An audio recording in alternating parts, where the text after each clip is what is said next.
Shut up, Happy. Don't feel bad about me. I got my hand back, see? We've only just begun to live.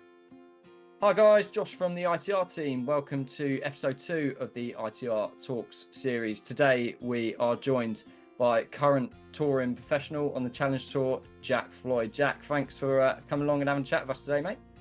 No worries. It's a pleasure to have a discussion with you guys.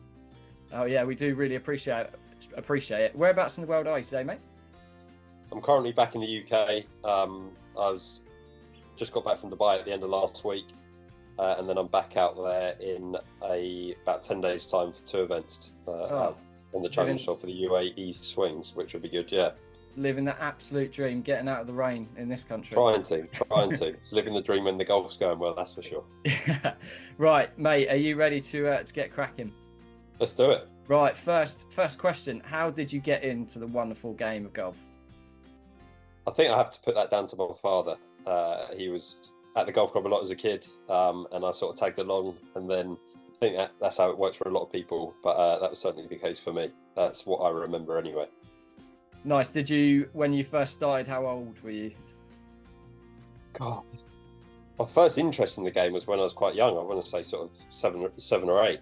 And didn't start taking it seriously until sort of the county set up, which must have started when I was about 12. I was 11 or 12. Good days, the old county days. Yeah, Sussex County Golf Union.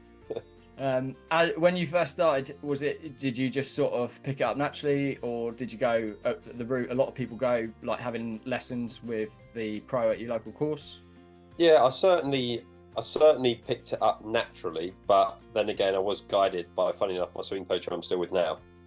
But I wouldn't have seen him anywhere near as often as I see him now. It was more of a sort of other fundamentals right as a youngster, and then I was certainly encouraged to just get out on the golf course and play as much as I can. And you know what it's like when you're sort of 7, 8, 9 years old. You spend most of your time around the chipping and putting green with some friends, playing for some chocolate bars. That's it, mate. They've probably gone up in price now. I mean, when we were doing that, it was like triple the price probably. 30p for a Mars bar, but with inflation, it's probably about £1.50 now. Yeah, at a good pro shop. So going back to your county days, so you started playing for Sussex County Golf Union when you were about 12? Yeah, I'd say so, yeah. Sort of under 12s, under 4. I think the first proper team was under 14s. So certainly got good memories from back then. Sort of like 8, 12 people travelling, competing against other counties and whatnot. In those lovely bright yellow shirts, do you remember them? Yeah, bright yellow shirts and green jumpers. Yeah. Good times. So can you remember what you were off when you first started playing for county? Jeez. If we talk about sort of under 14s, I remember competing in the under 14 English Stroke Play Open, which was the Reed Trophy. I think the cut-off point was probably like handicap of 4 or 5 at that time.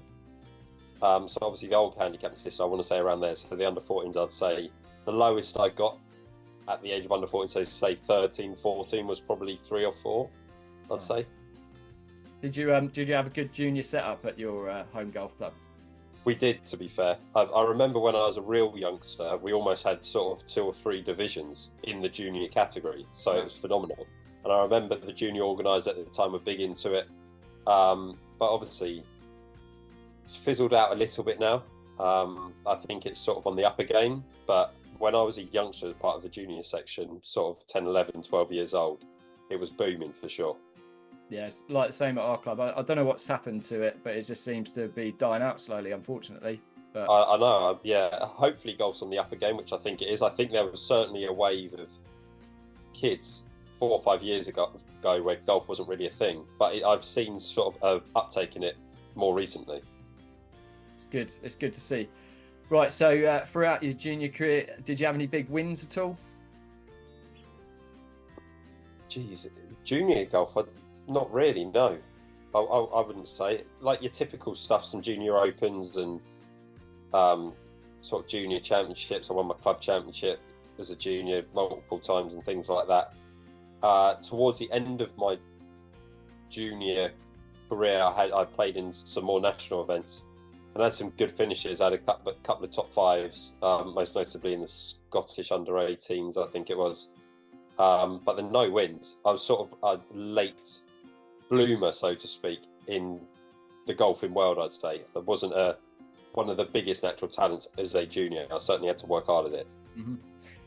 Right, so we'll fast forward because I know everyone at home wants to hear about your pro career. So yeah, sure. 2014, obviously you finished college in this country, and then you're flying out to James Madison University in Virginia. So tell us all about that. I bet that was absolutely fantastic.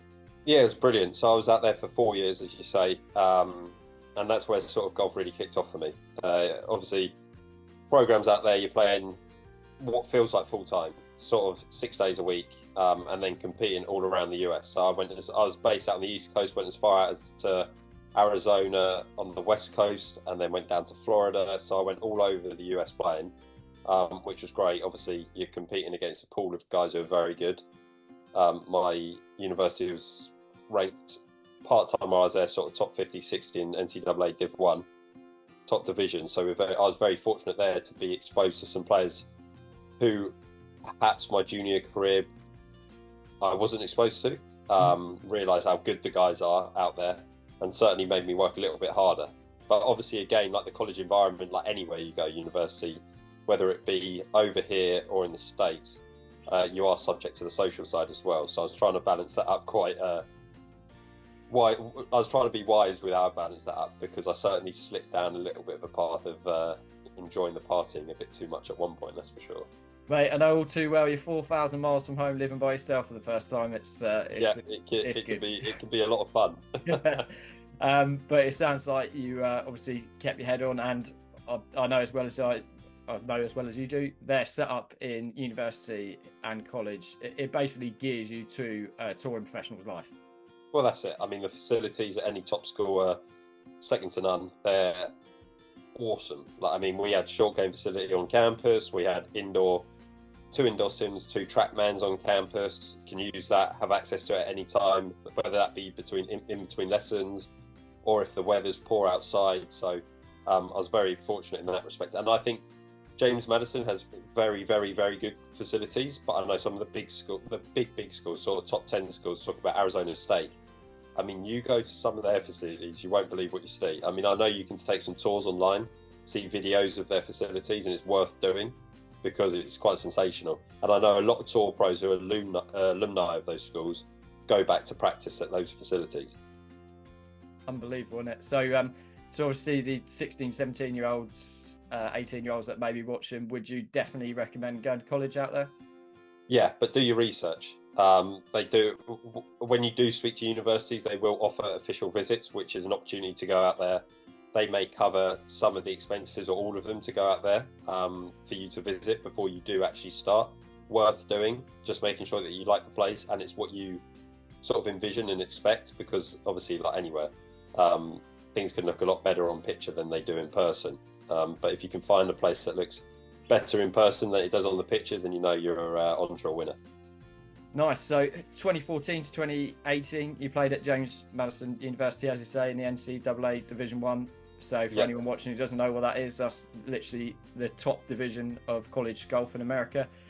So you had a 73.71 scoring average in 98 rounds of golf in tournament golf. That's pretty impressive. Anyone would love for that. And you also an All-American scholar as well. So not only were you golf course, but you also... That sounds quite good. Doing well in the classroom. Oh, mate, I've done my research. Yeah. So 2018, obviously, was there a decision to stay out there and try and obviously play out there, or come home and then obviously do the route that you've done? Yeah, well, I graduated May 2018. I actually came back and I worked for sort of 4 or 5 months up in London. So I did a finance degree out there, obviously while on the golf scholarship. So basically took up all my time, especially the last 2 years where you really specialise in your degree course. So straight out of university, I did a graduate programme up in London with a financial institution, and then it was at the end of that year I went to Q School for the DP World Tour, which was the European Tour back then. got through first stage, got to second stage, played in Spain, second stage. Unfortunately, didn't get to final stage, but getting to second stage got me to final stage of Alps Tour Q School, which has 2 stages. Got me to final stage, and then I got my Alps Tour card through that, and then made the decision to play. Nice. So obviously, when you were totting up what tour you wanted to go to, did you literally decide, right, I'll go straight to, well, DP World Tour Q School instead of sort of trying to do satellite tours? I don't know. I mean, the Euro Pro ceased in 2022, but in 2018, 2019, that was still about. Was that a decision that you made? Yeah, sure. I think that little leg up, that getting to second stage European Tour Q School, gave me to get to final stage of Alps Tour Q School. Sort of made my mind up for me. So I thought, as soon as I got that sort of automatic exemption into final stage of Alps Q School, it was at the right time of the year, just after European Tour Q School. So I thought I'd give it a go. Got my card, and then I thought it would resemble sort of any European tour, the Challenge Tour or the DP World Tour, with the traveling aspect of going to different countries around Europe. So that's the route I went down, and I'm glad I did, because the Alps Tour was very good. I'd recommend it to anyone. Nice. And in regards to that, we'll talk about the sort of financial sides. Were you lucky to have a sponsor backing you, or did you all sort of self-fund that yourself? No, so 2019, so I got my Alps Tour card at the end of 2018. I was very fortunate for 2019. I played it as an amateur, sort of under the guidance of my father, who suggested to do that. Just so my options were open moving forward. If I wanted to turn pro, I could. If not, I could perhaps keep my amateur status, play golf for enjoyment while working. So throughout 2019, my father actually was backing me the whole year. So I was in a very lucky situation in that respect. And then from 2020 onward, 2020, I got my first corporate sponsor, which was Cyberforce Global, who is still supporting me now. I wear them on my chest, on my right chest, like their logos on my right chest, on my apparel, and they back me. And this is going into sort of the 4th year, 3.5 years I've been with them. Oh, and then gradually throughout my professional career, I've added sponsors to, say, my team, where I've got a decent number of very giving sponsors, to the point now I can sort of cover myself for the whole season on the Challenge Tour. Nice. Oh, it's always helpful when obviously you're getting that help. People don't understand also, it's half of the job when you start out. If you can't afford to play, it's not just affording to play, it's affording to be able to employ coaches, things like that, to get better as well. It's a huge part of it, and it takes time. You're building relationships, and generally these people who are helping you become good friends. And it's quite nice to share successes and maybe get their advice when things aren't going so well, when they're a part of what you're doing. In regards to your sponsors, do you do like corporate days for them, like I don't know, beat the whole? Yeah, so I have done days out with them, where I played with clients of theirs, things like that. Generally throughout the year, I'll be playing with them quite regularly, or regularly enough. But as I say, I'd like to think the sponsors I have now, I'd class them as friends who are investors or owners of companies who help out, and anything that they'd want in return for me representing their company through logos on apparel or bags, things like that, I'd give up my time to do that. But it's not, I wouldn't say there's a lot contractually written down.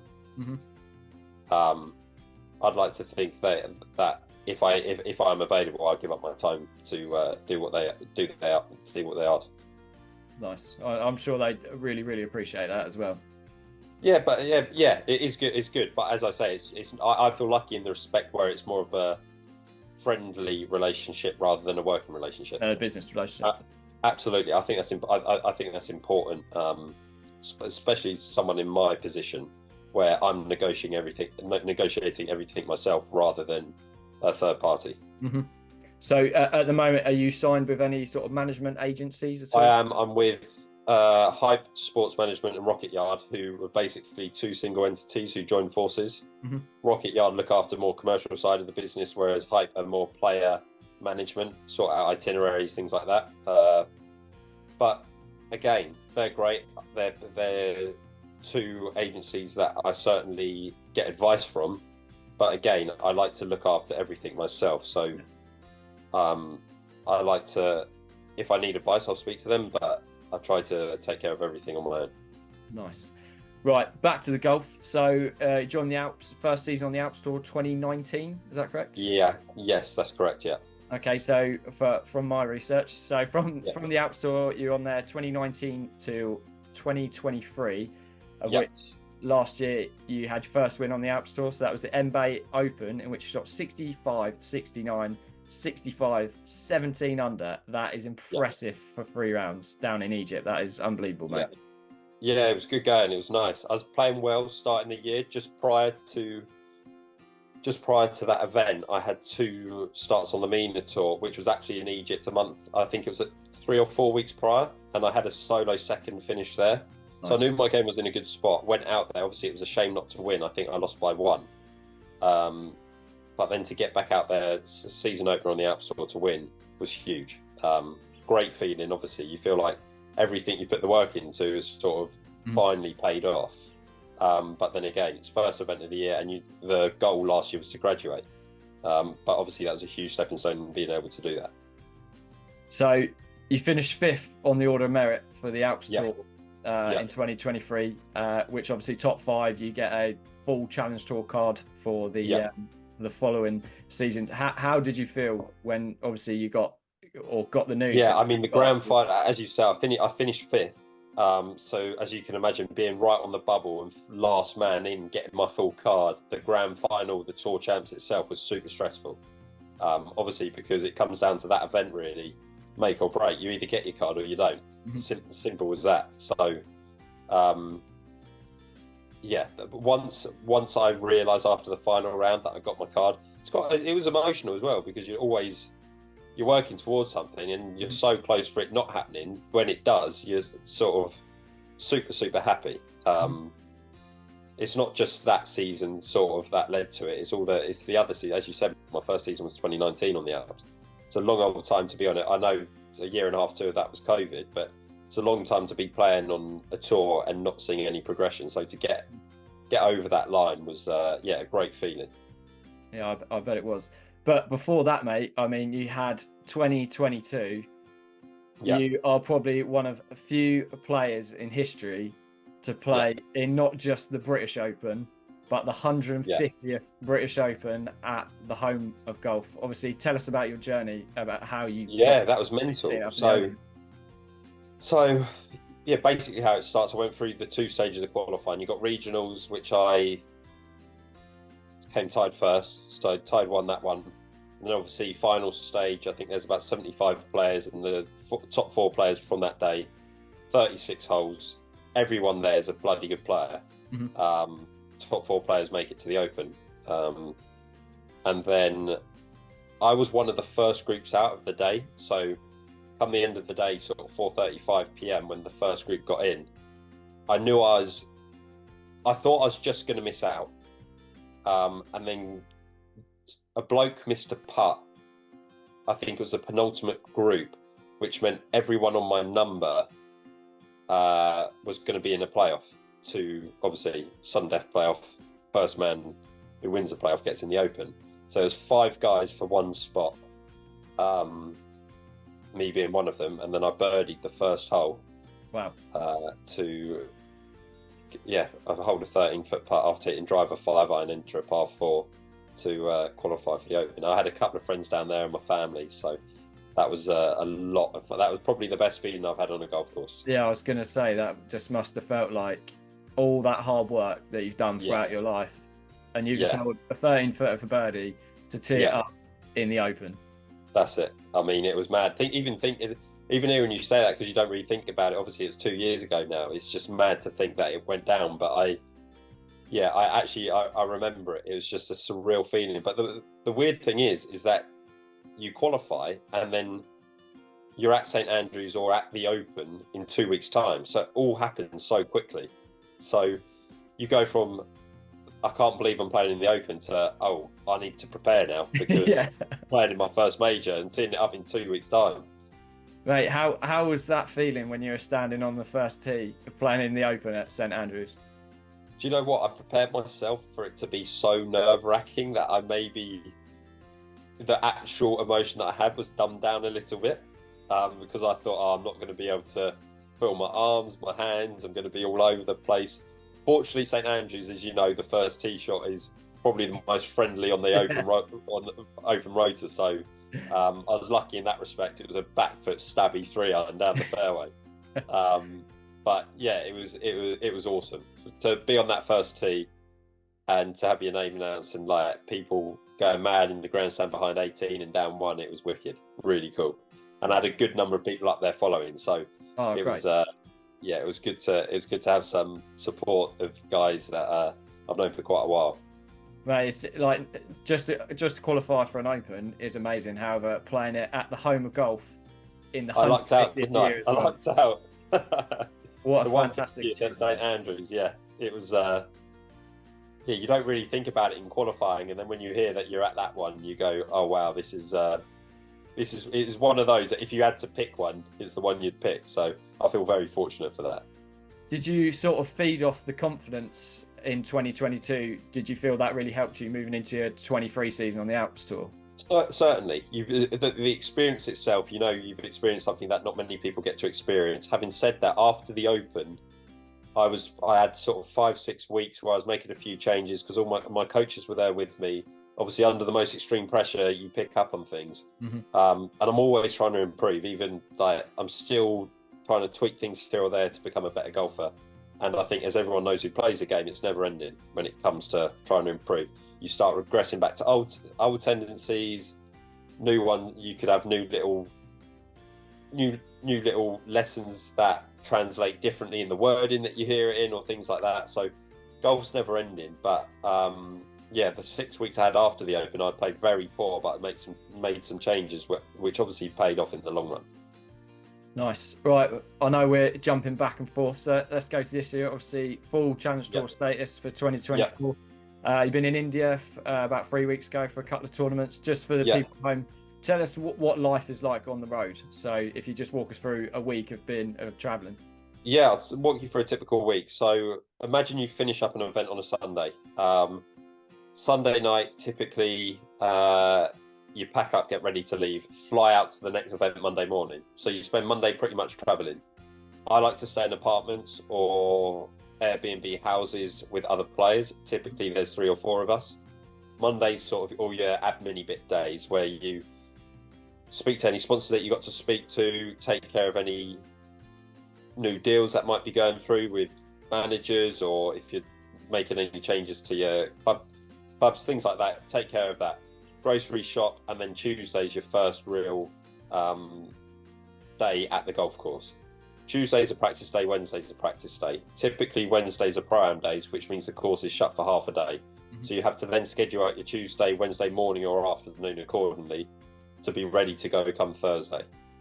And then obviously Thursday, Friday, you've got round 1 and 2. There's a cup Friday night.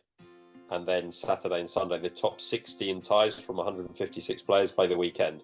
And then that's on repeat.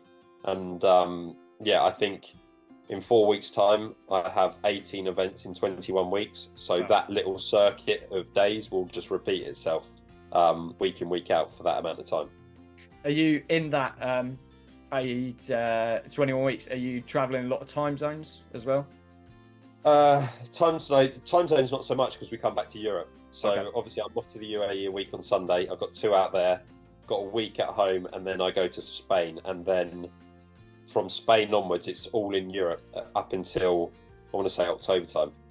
Nice. Oh, that's good. Or at least it keep your sort of body clock relatively normal. Well, that's it, exactly that. So don't get me wrong though, those weeks can be long. All of a sudden those 18 events, if you do play them all in those 21 weeks and you're playing and you make every cut, which I'm sure one guy will threaten doing, you're playing Thursday through Sunday competitively each week for 18 out of 21 weeks. It's a lot of golf. You got to include pro-ams in that, practice rounds. So it can be pretty taxing on the body. So you've got to look after yourself, and also remember that it's important to be fresh come Thursday morning. You don't want to be knackered out when you're teeing it up first thing in the first round. Yeah, you don't want to be making a little change and hitting 500 golf balls on the range Wednesday night. That's not going to cut it, unfortunately.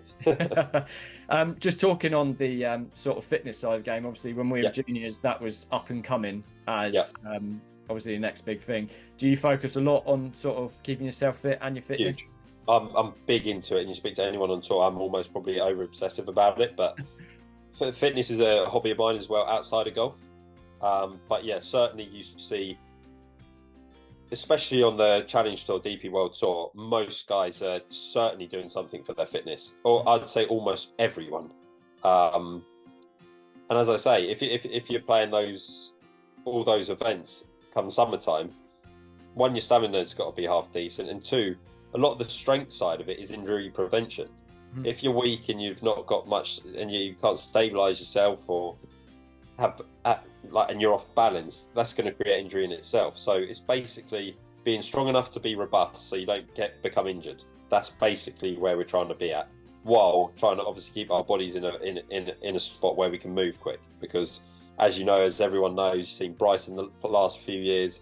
Everyone is talking about speed, ball speed, clubhead speed, and as courses do get longer, and at these big tournaments they do tip the courses out.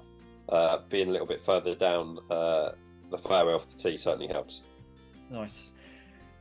Oh, it sounds like, mate, you've got it all sorted for this year in terms of sort of your schedule and everything else. Yeah, fingers crossed. I'm excited for it, and obviously after the UAE in 10 days or so time, it properly gets going. So yeah, I'm ready to go, and looking forward to it for sure. Nice. Right, Jack, we like to end our ITR talks with a little 5-question golf trivia, if you're... oh, God, I'm going to be shocking at this. I'm useless at trivia at anything. We've only had one participant. We've had Wing Commander Dan, who is at 3 under with the clubhouse lead. So basically the way it works is you get a birdie for a question right, a bogey for a question wrong. So so you're happy to give it a go, see how you get on? I'm going to be 5 over very quickly. Right, mate. So question 1, you should know this. So who won the 2023 Masters? Jon Rahm. There we go. Correct. He's 1 under. Talking back to the American college system, which university did Tiger Woods attend, but it was only for a year? Stanford. Correct. 2 under. Made famous by the recent Netflix series, The Full Swing. Yeah. What is the name of Joel Damon's caddy? Oh. It's tricky. God. I know it as well. This is deadly. The ball guy. Yeah. I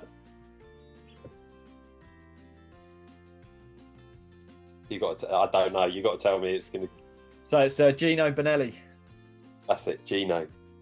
He's Gino. Mate, I watched what a guy. Watched the second season the other day. He's like huge, so famous. Oh yeah, he was saying he goes around, doesn't he? He gets noticed as he's like a famous caddy now. Yeah, literally like signing autographs, everything. Yeah. So unfortunately, mate, that drops you back to 1 under. I need to finish birdie to tie the clubhouse lead. Birdie to tie the clubhouse lead. You can do that. Anyone who holds a 13-footer to get into the Open, you can think correctly under pressure, as they say. Yeah. 4th question, mate. This one is designed at where you started golf. So, what year was Haywards Heath Golf Club founded? Oh my God.